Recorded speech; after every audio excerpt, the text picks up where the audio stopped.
So like it just is what it is for me. Pep's already the greatest that man's seen in it. And the thing is, his story's not been finished yet.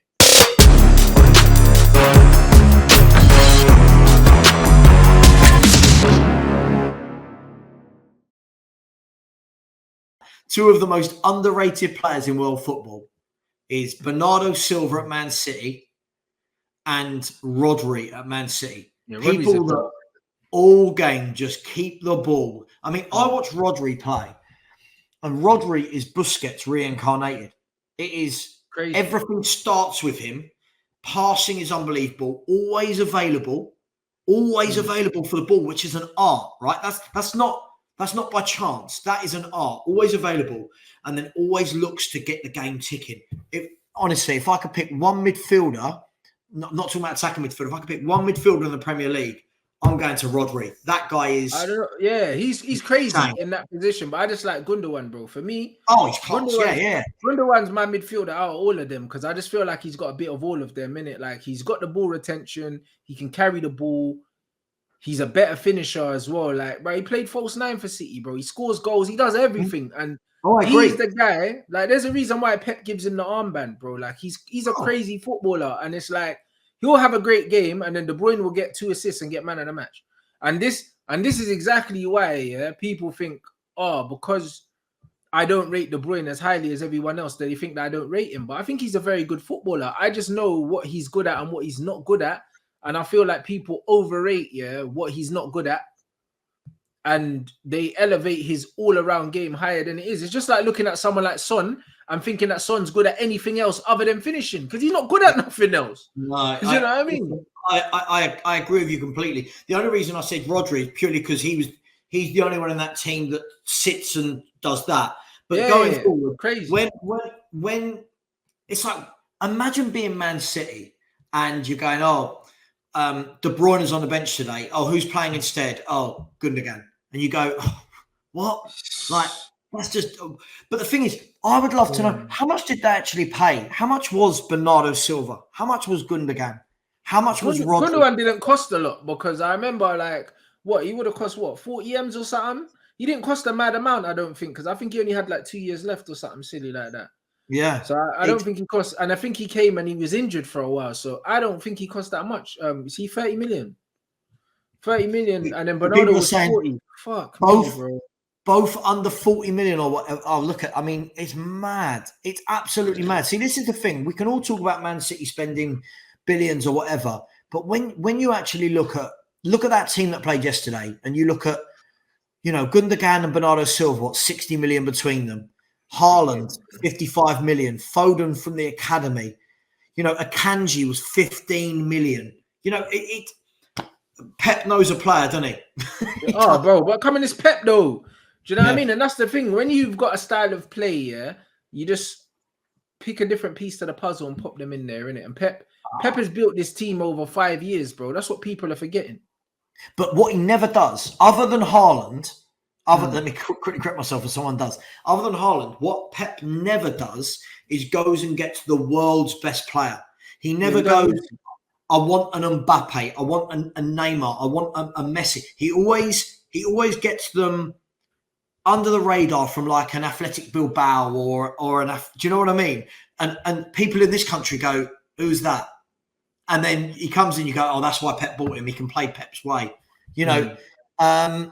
Yeah, I know people are saying Haaland in the chat. I said Haaland. Yeah, I said other than Haaland. Yeah, other than him. Yeah, other than him, and people are talking. I'm talking about Man City, guys. I'm talking about Man City. Man City, yeah. I'm talking about Man City. He doesn't, he doesn't go and get the Mbappes. Doesn't need to. No, he doesn't. He gets the players that play his football and that he knows. This is the thing for all them people that always say about Pep Guardiola. He just throws money at it. Many clubs throw money at it, but don't get the football and the work rate out of the players that Pep does. Yeah. Because you can get the best players, as you know, right? You can get the best players in a team, but getting them to run through a brick wall for you every game. It's a different ball game. It's a different ball game. Right. That's management. And that's why people who say, he's a fraud. No, he's not. I'll ask any player that's played for him. Bruv, Pep, yeah, the fact that Pep gets these quality players, yeah, playing in a certain way is testament to him. Do you know what I mean? It's testament to the respect that he has from these players, man. And that's just what it is. So Yeah. I don't know, bro. Listen, like for me, Pep's the best ever in it, and it's just one of them things where it's not even about trophies because football's about more than trophies. Do you know what I mean? Like what Pep's He just done, happens to yeah. get both. Yeah, but football's about more than trophies. Do you know what I'm saying? Like when people talk about like Cruyff and stuff like that, they don't talk about how many trophies he won. Like it's not about that, bro. It's about the way he played football. It's about the identity. It's about the philosophy. It's about everything in it. And when it comes down to everything, yeah, like Pep is the best. Like that, like that's just it. Because Pep's got the style, he's got the trophies, he's got everything. He's got everything, bro. So like it just is what it is. For me, Pep's already the greatest that man's seen in it. And the thing is, his story's not been finished yet. Can I mention a comment in your chat? Is that all right? Yeah, of course. Yeah. Real ASW has said Pep can't win the Champions League without timers like Messi and always manages the best players. What I would say to that is, first of all, no one can win the Champions League every year, right? It just doesn't happen. Second of all, Pep Guardiola, when you're saying he manages the best players, right? People in this country didn't know Akanji.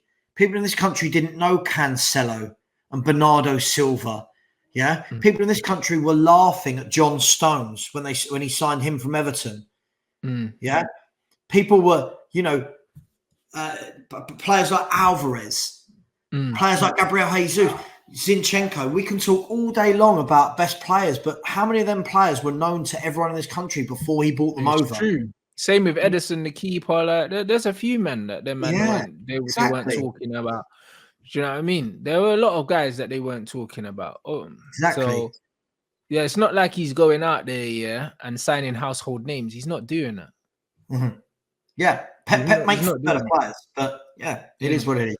Yeah, Pep does make them better players. Do you know what I mean? And then all of a sudden, yeah, it's a different story. So yeah, like I think man have to respect Pep Guardiola, bro, and 100%. Remember what he said about Jack Grealish, Jack Wilshere when he was at Barcelona. He was like, "Listen, we got 50 of those in the academy, mate. Relax." Yeah. You know, like that. When they was talking up Jack Wilshere, he's like, "Come on, bruv. Do you know what I mean? We're releasing Jack Wilsheres every day. Like, you know what I mean? Like, this is what he's on. Like, the guy knows talent. Yeah. So it's one of them things. Like people were saying, loan out Phil Foden, and he kept him. You know what I mean? And the rest is history. So, bro, like man have to give Pep his flowers, man. Like he's the guy, bro. He's the guy. So it is what it is. City will win the league like comfortably. Like I'll be very shocked if they don't win the Champions League with Haaland's goal record in the Champions League. Like I just don't see who beats Man City over two legs with that guy. Correct. Yeah, I can see he might, in a two-legged tie, he might have a quiet game. Yeah. 2 quiet games? Yeah, doubt it. No, they're two. And the fact is, even if he has a quiet game, you know, they've got Alvarez, Mahrez, Grealish, Foden, De Bruyne, Gundogan, Silva. They're ridiculous. But that's what I mean, man for man, they're a joke, man. That's why when you actually look at it, yeah. When you look at it, it's like when City smoked us like that, I was like, really? When you look at their players, like it was mad to even think, that it could go any other way. You know what I mean? When you look at them players, obviously 1 + 1 don't equal 2 in football. Like you can come up against a team full of great players and beat them. Like it happens a lot. But if both teams are at their best, you don't have a fucking chance, do you? Like that's what it is. You're hoping that they don't play well, and then you're hoping that you have the game of your life. No, absolutely, mate. Absolutely. I'm with you 100% on this one. Yeah, so like I don't know, like it is what it is. But even in that game, I see a lot of people in the chat. Obviously, like Martial got his 2 goals yesterday. That was the only positive for us yesterday. Like I'm just glad he's back. Like, do you know what I mean? I'm glad he's back. I'm glad he took the penalty as well off Bruno. It shows he's confident. It also shows me that he's got the go ahead from the manager to do what he wants, because under Oli, Bruno was the penalty taker. I don't agree with midfielders taking penalties. Like, I'm very old school. I believe that your number 9 should take your penalties, period. Because these guys get paid to put the ball in the net. So I don't want a midfielder taking penalties. Like, I do not want that at all. You know, really good penalty as well. He took, wasn't it? yeah, great penalty. Yeah, that's unstoppable, man. 2 keepers ain't saving that. You know what I mean? Quality penalty. And that's what I mean. So, like, he come on, he done that, and I'm just looking forward. Hopefully, he can get a run of games. Like, that's all. That's all I can hope for. Hold on, what? Sky, what? Who's playing tonight? Is there Monday night? Yeah, isn't it Leicester versus Nottingham Forest? Oh yeah, we don't care about that. But isn't that like bottom versus second bottom? Yeah, they said they're looking at Trent's disaster classes. Gary Neville giving him tips, bro. Listen, Trent can't be saved. Trent is not a right back, bro. You know what I mean? And he's cruised through, Liverpool's golden era of football, being able to get away with his bullshit, and now he can't. That's all it is. You know what I mean? And he's got his pants pulled down. Like that's just how it is right now, man. He's finished at the top level, and I don't think I think he'll end up retiring from England because he's not going to get picked. No, I don't think he will get picked either. He's not good enough defensively to be picked, but that's a whole different story, isn't it? If we go down that route. No, 100%. Nah, it's mental, man. Do you know what I mean? But overall, I'm not really getting too stressed about the last result. Obviously, it's not ideal, but take the embarrassment aside. It's a game that we were supposed to lose, and we move on to the next game. Do you know what I mean? We just move on to the next game. Man United go win the next game. All of a sudden, we're not thinking about the Man City game. Football is all about. In football, you're only as good as your last game, innit? If Man United go win their next game 3-0, nobody gives a shit. Like that's just how we're football fans. We've got short memories. We're football fans. All I know is, I'm doing a watch along tomorrow night for Tottenham Frankfurt, and I just know that the problem is you keep playing like if we have Sporting beat us easily, Arsenal beat us easily. If Frankfurt beat us and then Brighton beat. Questions are going to be asked, my man. Questions are going to be asked. So we'll see. It's all interesting. But a lot changes. By the time we talk next Monday, lots will have happened, right? At both clubs. Oh, absolutely. No, it'll be interesting. It'll be interesting, man. I mean, you guys, make sure you subscribe to Sabbath Talk Spurs as well. Do you know what I mean? You lot put the link in the chat. What else have you got coming up for the rest of the week, bro? Other than the watch along, have you got shows scheduled in for every day? Or is the watch along the next thing that you're doing? Yeah, I do every day. I do my daily thought. I do a quick 10-minute video, my daily thought. Tomorrow I've got the watch along. Wednesday I'm doing a show with Henry Wright. We do a show called Savron Wright Live Tonight, where we look at all the Champions League games and the Premier League fixtures coming up. And then Thursdays and Fridays I do my phone-in shows. So I just let people in the chat come in and join as long as they've got a name and their video, and then other than that, I do the Spurs Corner on a Sunday night with Henry and Tottenham away. So if anyone does want to subscribe, please do.